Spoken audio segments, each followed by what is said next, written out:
Hi everyone, and a very warm welcome back to the Commerce Meets Law YouTube channel. Thank you so much, as always, for clicking on this video. And today we're talking about something that I've absolutely fallen in love with since I've come to law school. And I actually discovered it when I was in my first year of law, and haven't really stopped ever since. And that is the skill of mooting. And I particularly wanted to talk about it because I've recently taken part in a speed mooting competition, which I thoroughly enjoyed. And I'll explain what all that is in just a second. And so I thought, well, I've got to talk about it so that I can encourage more people to do this, whether they're at university and whether they are studying law or not. So the structure of the video is going to be as follows. I'm going to talk a bit about what a moot is, just explain it very simply for anyone who may be unaware, then talk about specifically how a speed moot differs to that, then talk about the kind of benefits of mooting and why you should consider it, and finish off with talking a little bit about how it's personally changed my life and how it's the kind of skills that it's given me, and hopefully how we can do the same for you. So a moot court and a competition within a moot court simulates a court hearing, which is usually an appeal against a final decision, either given in the lower court, such as the High Court, or given in the Court of Appeal, and then you are now in the Supreme Court. So essentially, it's in a higher court than where that initial judgment was given. Participants analyze a particular problem, research the relevant law, prepare written submissions, and then present an oral argument to the judge.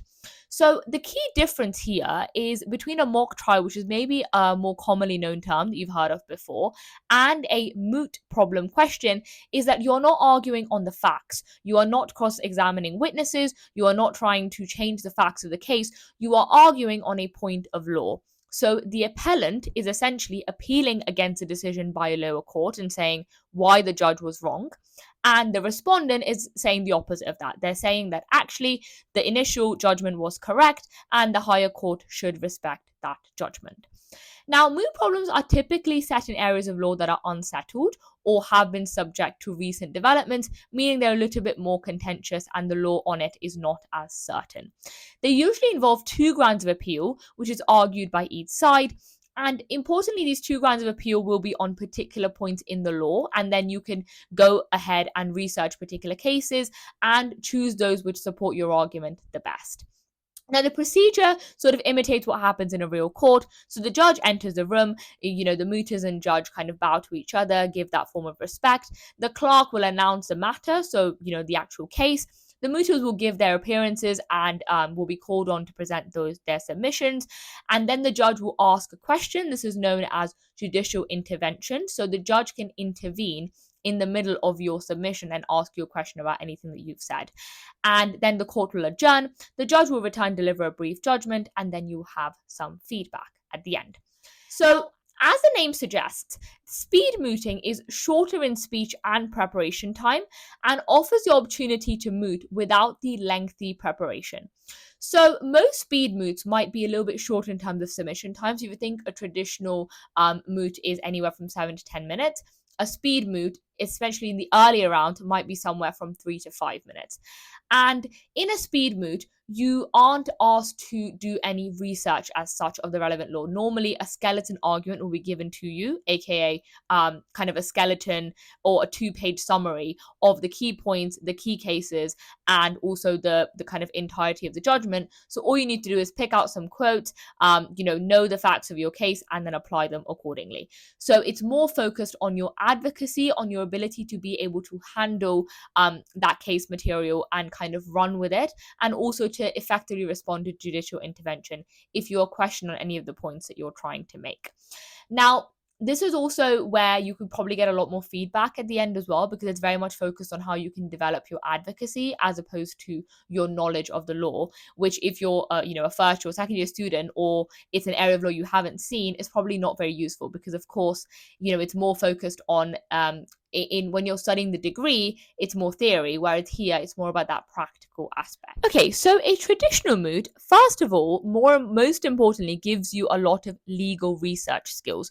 So when you are given a problem and you're given certain facts, you would then need to go and find the correct kind of current cases on it, what cases have been there, what's sort of the precedent been like, especially let's say you're in the Court of Appeal. Have there been any Supreme Court judgments or any binding Court of Appeal judgments that you need to kind of, address in your particular submission?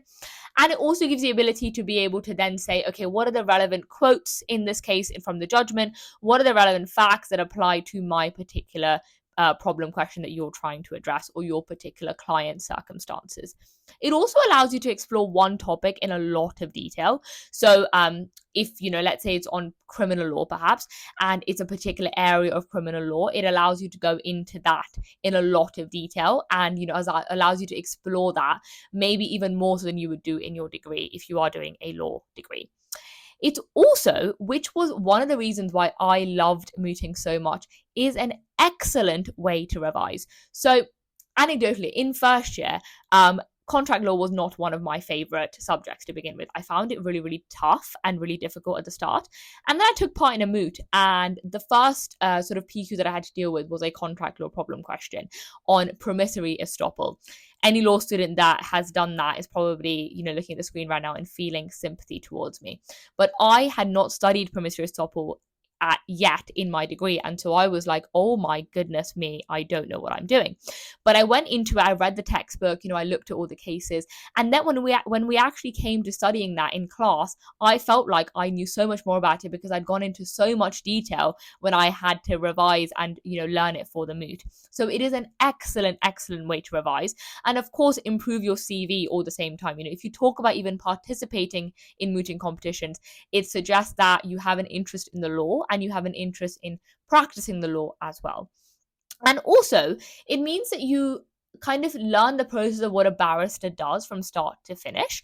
So you can, from the start of getting the facts of the case, researching the law, understanding the law, understanding the particular cases within that area of the law, and then presenting it to a judge and also responding to any question that they may have. So you've kind of seen that process from start to finish, which one allows you to identify which element of that you like and which maybe you don't, and also highlights to you where your strengths are and where your weaknesses are if you do choose to make any applications or choose to go into the legal profession as a whole.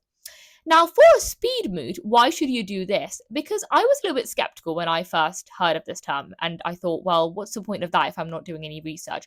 But actually, when I did a speed moot, I realized, that the benefits may not be the same, but they are equally as beneficial in order to improve certain other skills. So, for example, because the emphasis is on advocacy rather than substantive content, it means you can kind of take you still have to focus on the substance, but it means you can take a slight step back from that and focus really on how to improve your advocacy, your ability to be able to communicate, to be concise yet to be clear, and also to be able to ensure that you are presenting your points in a confident yet respectful manner. It also replicates real life, which was one of the things that we were told, is that a lot of times barristers will be given, kind of the case or the facts of the case hours before they have to go in, or maybe just 24-hour notice. And so it really replicated that real life situation of what we would be facing if you do choose to go into the profession, which I thought was really helpful and probably excellent practice for the future. It also tends to be shorter. So, of course, as I said, these kind of submissions are a lot shorter than normal. So it means that perhaps it's more manageable if you're busy with lots of other commitments. Let's say you are in second or third year, you haven't had a lot of time to moot before, but you also don't want to do something that takes up a lot of your time. This is an excellent way because you don't have to spend too long preparing because you're literally given the material the night before. So, in terms of time management, it perhaps might be a better option. And finally, if you tend to have the same problem question and it's sort of a knockout style, and you're kind of doing the same problem question over and over again, by the end of it you become really, really familiar. So I think it's really interesting in the sense of, you haven't had a lot of time to look at the question, but the more you look at the question, every time you kind of moot on it, the more things you can see and the more things that start to crop up. So it's an excellent way to be able to constantly learn and relearn from the same thing that you've just done and get that instant sort of feedback loop, which I think is very useful and something that, you may not necessarily have in law school with your assessments. It may take quite a while before it comes back, and you don't necessarily always have the ability to be able to resubmit it. Whereas in a speed moot, if you're doing the same problem question over and over and over again and just competing with different people, you get really, really good at being able to spot both the strengths and the weaknesses of what you're saying and how it can be improved. So the first one is an obvious one. Of course, aspiring barristers, right? Now, this is going to be your role if you want to be a barrister in the future. So of course, it is excellent advocacy experience. It means that you get really good, at the law, but also you can put this on your CV, talk about it in your applications, talk about it when you apply to chambers, and also you can do moots with particular chambers. So last year, I did a property moot with Landmark Chambers, and that was really, really excellent because it means that after that, you get to speak to the barristers there. You get some feedback about kind of applying for pupillage, and so if that's something you're interested in, it's a great way to be able to get to know the firms and the chambers as well. But I think what's maybe not said as much is that it's also really, really, really good practice for aspiring solicitors. Now, I want to go into the solicitor profession, but I've always enjoyed public speaking and particularly advocacy through mooting. And I think that, even if you are not going to go into a court necessarily, and that's not something you want to do, at the end of the day, if you're going to go into, the solicitor's profession, of course, you have to be able to negotiate and speak to clients. And that also involves a similar level of advocacy. It may look different in the sense of you're not in a court and, you're maybe not addressing a client like you would address a judge. But a lot of the same principles, kind of apply of being clear in your communication, being concise, getting the clear points across, being ready to face any questions a client might have. So it's really, really good experience, regardless of whether you want to be a barrister or a solicitor. And of course, it looks great on your CV, right? Something else to add. If someone else is only doing things that will further them in the solicitor profession, stereotypically, actually you have something different. You have something that makes you stand out. And it also makes you more well-rounded, right? So they always say that you should take experiences to learn what you want and learn what you don't want. So if you have, kind of completely ruled out the barrister profession without even considering it, maybe mooting is a way to understand which elements of that if you do enjoy. And so perhaps even if you go down the solicitor route, do you want to go down more of a contentious kind of into litigation as opposed to a transactional role? So, it's all really, really good experience. And I think that it's definitely something you should consider regardless of what you want to do. And beyond just the legal profession, I think it's really key for anyone who wishes to work in a client-facing role because it teaches you to be more persuasive about your point. It improves your communication, and of course, it allows you to respond to questions you may not have anticipated. So when we talk about judicial intervention, there always will be some areas that you've spoken about that are a little bit weak on the facts, a little bit weak on the cases. And, they're judging you on your ability to be able to advocate, not necessarily on the point of law. But that does mean that the judge is likely to ask you about it, whether it's a competition or the real thing. And so in a client-facing role, you're gonna have the same thing. Some element of your pitch, or whether you're in business or in marketing or any of those other roles, may be a little bit weaker than the others. And so you can perhaps anticipate some questions they might ask, but you can't always do that. You've got to be prepared to face the unexpected, to face the unknown. And so I think mooting is an excellent way to do that because some judges may ask you really kind of simple, predictable questions, but some may really just take it out of the blue and ask you something that you've never thought about. And so I think that it's really useful regardless of whatever profession you want to go into. And so I think maybe it's an unpopular opinion, but I think mooting is for everyone, regardless of whatever role you want to go into in the future. So as I hinted at earlier, the reason I wanted to make this video was because I took part in the National Speed Mooting Competition this year, so 2024, held at Liverpool John Moores University, and it was last Friday on the 15th of March. And it was in kind of combination with BPP, so it was also held by the BPP Law School, and it's recently become one where they're kind of touring in different parts of the country, which I thought was excellent. And Exeter Liverpool was quite the track. I made a TikTok about it on the Commerce Meets Law TikTok channel, so do check that out if you want to. It was quite the journey from Exeter, but it was so worth it, and I just met such wonderful people and just had a fabulous time. So let me just say a little bit about how this kind of moot took place. So 128 competitors take part. It's a single day knockout style speed mooting competition. So what that means is that 128 people start and you moot against one person. If you win, you move on to the next round. And then if you win that round, you move on to the next, and so on until you have two people in the final and then one person wins. So it goes all the way from 128 to 2 right at the end before one person wins. Now, I got to the quarterfinals. So to the top 8, and I was really happy with that. And the competition was really tough. There were people from first year all the way up to bar students, all the way up to paralegals. So people's experiences were really vast, and it was amazing to see such a range of people turn up to the competition. Now, the bundle was provided to us the night before. So interestingly, I went out with one of my friends, and we traveled up on the Friday night because this was on the Saturday. And so when we sort of got there, we were waiting for it, and on the train we realized we'd got the bundle. And so we kind of got back in and into our rooms and had about 2-3 hours to look at the question, went out for dinner, came back and did a little bit more. So it was a bit of a stressful night, but we knew that we only had that limited amount of time, which really helped because we knew we had a fixed kind of deadline, which was the next morning when we needed to present our moot problems. So the bundle had all the cases we needed, and this was a contract law problem question. So I had to refresh my first year notes. And again, it was based on, so all the case stories were given to us, and all we had to do was sort of put it together and make sure that we had the relevant quotes and knew the facts of all the cases that were given to us. We didn't know whether we'd be the appellant or the respondent. It kept changing throughout the day, so you could do both roles because both of them had equal sort of strengths and weaknesses in the argument. And the moots were all one-on-one, and submissions firstly were limited to 7 minutes, and then when you got to the semi-finals it was then 10 minutes at that point. So maybe slightly longer than a traditional speed moot, but I think that it was the right amount of time based on the amount of preparation that we had and also the materials that they had given us. Now, it was, as I said, there were people from all over the country, and also there were judges from all over the country, which was also really interesting. And so we got some amazing feedback at the end of every round. I also, of course, got to visit a new city. I'd never been to Liverpool before, which was amazing. And I think that, as I said earlier, I did a contract law moot in my first year. And my contract law moot this time, so the speed moot, wasn't very different.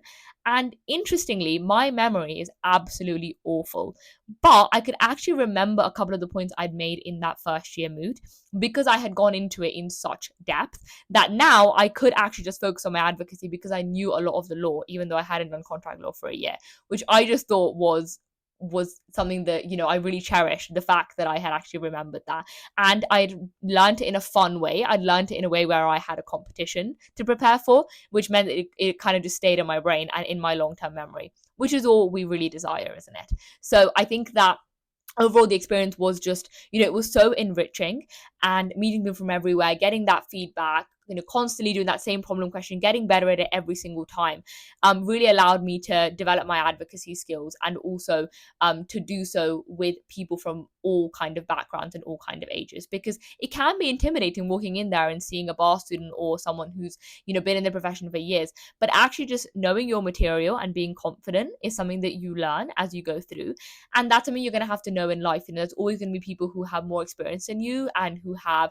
perhaps more expertise than you in a certain skill, but that shouldn't stop you from trying and from ensuring that you keep pushing yourself as much as you can. When I sort of entered law school, there were two mooting officers at the University of Exeter Law Society, Marco and Hannah. And I remember they did a session on what mooting was. And I was like, before I walked in, I was really confused. But when I walked out, I was absolutely hooked. As I said, I've always loved public speaking, but I've never really done it, obviously, in a legal format.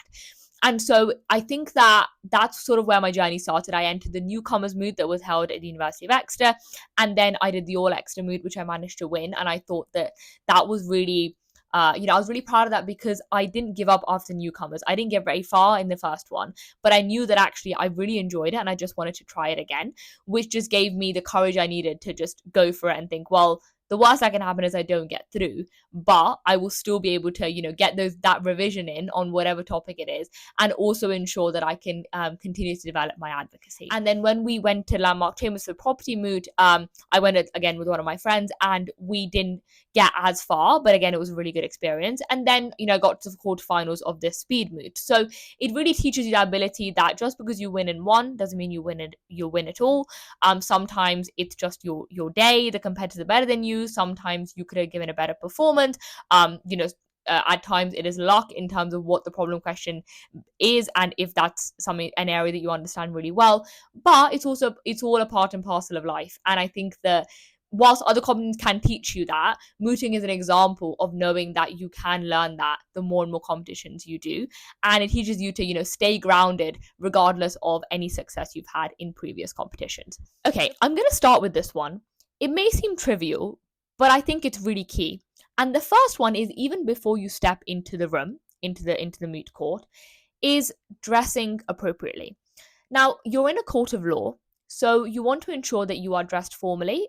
Some mooting competitions might have particular rules like colors and things like that, but generally, a suit or a dress for girls, or a skirt and a top and a blazer, and formal shoes. All of that is really key, not just because you're in a formal setting, you're in a professional setting, but also it shows that to your client that you're serious, and that's, of course, this is a fictitious hearing, but it gives the signal to the judge that you're taking it seriously. And also then that allows you in real life to understand why dressing formally is important, because it shows that you care about what you're doing. You've put thought and effort into it even before you walked into your room and even said a word. It just sets a good high standard, and it's an easy way to do that. So I think that that's my first tip: dress appropriately and dress well. You don't need to go over the top. There's no need of a three-piece suit or loads of kind of bling or anything like that. But just ensuring that you dress appropriately for entering a court of law is going to stand you in really good stead even before you started your submission. And the next one is, before you go in, preparing well. Knowing the facts of your case, knowing the facts of the particular problem, and also understanding that area of law and seeing what the contentious elements are. All of those are really key because it gives you the confidence you need to know that you can respond to any questions that may be thrown at you. Now, the next tip is maintaining eye contact with the judge. This is one that we get told about a lot, right? At school, always make sure you maintain eye contact, but it is so key. Because one, it shows that you're facing the judge and you're talking to the judge, so the judge is going to listen to you. It's very difficult when someone is kind of looking at you to not look back at them. So that's a really key one. It means the judge's attention stays on you. The other one is also it shows that you're confident. It shows that you are there addressing a judge, you know what you're talking about, and you prepared well enough to be confident. So maintaining eye contact is super key. The next tip, and this is one that I have to tell myself too, is speaking at an appropriate volume and speaking at an appropriate pace. So volume in the sense of, not being too soft, not being too quiet, also not shouting at the judge. Remember, respect is very key. But also, more importantly, pace. You've got to slow down. Speak slower than even in your brain that you're kind of thinking about of what you think is slow. Speak as slow as you can, because trust me, you're probably faster than you think you are. The slower you speak, the more clear you are, the more clarity there is, and the more the judge will understand what you're saying rather than having to, ask you again or, kind of intervening too many times. So pace is very, very key. And also with that, this is where people kind of tend to speed up. So the two parts where you tend to speed up, and this is purely from experience, I have done this too, and I continue to do it, and I continue to try and work on it, is if we're running out of time, we start to get fast, right? We start to talk like this. We're like, oh my god, I'm really stressed, and I need to keep going, and I need to finish. And now you have gone from speaking at a very clear, concise, kind of pace with sort of lots of clarity, to one where you now sound nervous and you now sound like you're rushing through and you want to just get it over and done with. And that's never a good look, right? The judge wants to know you're interested in what you're talking about. But also, knowing when, if you've been asked a question, take a pause, take a breath. If you know the answer, go for it, delve into it. But if you don't know the answer, take a moment, drink a sip of water, or just take a couple of seconds. Trust me, it seems like a lifetime in your brain, but it's probably just 3 seconds, and that is perfectly fine. Do not launch into an answer if you don't know what it is that you're going to say. And importantly, if you, even after 3 seconds, don't really know, do not guess an answer. Make sure you say, I will come back to this on more information. Based on the information I have, this is what I know, and then go on to give an answer. But don't try and just make something up. Make sure you're really upfront with the judge that, you're not expected to know every answer. And chances are, if you're doing well, they're going to ask you questions that push you. So make sure that you are only responding to questions that you are confident about. And if you don't know that, then make sure you say that right at the start, or the judge is just going to think you're making something up, which is not what you're probably trying to do. The next one, of course, I mentioned this a little bit earlier, but time management. So, as I said, we tend to get a bit quicker when we get nervous. But also, every judge is different in terms of how many questions they may ask. And this is why being adaptable and flexible is really key. So, you may have your skeleton, you may have certain points that you want to make. And there may be a judge who asks you about 5 questions, which then means you should be able to cut down your submission to ensure you can still get it within whatever set time you have. One judge may only ask 1 question, in which case you have a little bit longer to be able to go into your points in a bit more detail. Knowing that is so key. And it's not a skill that comes out, at first. It's something you develop over time. The more moots you do, the more practice you've had, and the more comfortable you are with the facts in front of you and whether you can shorten it or kind of extend it. So time management is really another very, very key one. And finally, the final two, I would say, would be, of course, it takes time, practice, and effort. You are going to get better over time. So if you enter, your mood, whatever year you're in, whatever stage you're at, and you think, oh my goodness, I absolutely flopped that. Maybe it wasn't your best performance, but that doesn't mean that the next one won't be better. And so ensuring that you reflect on your, kind of skill, your feedback, however far you've gotten, and then implementing that in the next round is what's going to get you to the success that you want to eventually. So don't give up after one if you found it really difficult. It is, kind of at the start, it may seem really daunting, but the more you do it, trust me, you're going to get better at it. And it's going to feel like less of a kind of a chore or kind of a heavyweight every time you decide to undertake competition.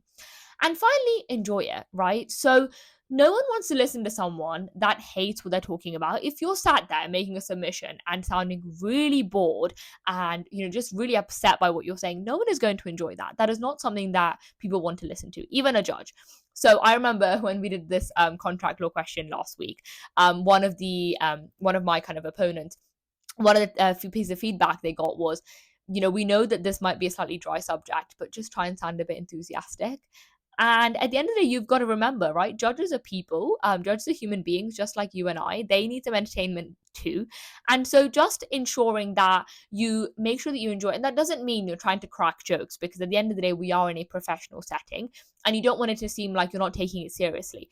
But just ensuring that you have, a smile on your face, you respond calmly, you don't, get, aggressive or try and, deviate from the question or anything like that. And just ensure that you enjoy the process, learn from the process, kind of try and develop on it, and just don't take it too seriously. At the end of the day, it is an extracurricular activity. It is something that you're doing to improve your knowledge. And at the same time, try and build these friendships. I think one of my biggest takeaways from so many of the mooting competitions I've done, particularly the one I did in Liverpool, is that it really allows you to build those relationships based on experience that both of you enjoy. I know I made friends with a lot of my opponents, that whether I beat them or I lost to them, because at the end of the day, we both had that same, interest in wanting to kind of take part in mooting and develop our advocacy. And so just remember that that's all part and parcel, and that you enjoy the process and the eventual destination, no matter how far you get. And with that, thank you so much for watching this video. I really hope that you've enjoyed it. Um, Honestly, mooting has been one of my favorite experiences of the entirety of my law school journey so far, and I really hope I can continue doing it next year as well. It's allowed me to meet so many incredible people, learn so much about myself, develop so many transferable skills, and also talk about it in my applications and put it on my CV. So I think that it is, it's experience that encompasses it all, right? You've got the social element, you've got the academic element, you've got the skills element, the careers element. It's all included in the package. And so I urge you, if you are at university and you have an opportunity to take part in a moot, or even if beyond, perhaps there are opportunities elsewhere, whether you're a bar school or anything like that, please do take part in a mooting competition and just see how it goes. Even if you only get through one round or you don't even get through that and you just learn from developing a skeleton argument, that itself is progress. So I really hope that this gives you the push you need to be able to go and take part in a moot. Thank you so much, as always, for watching this video, and I will see you very soon on the next one. Bye bye.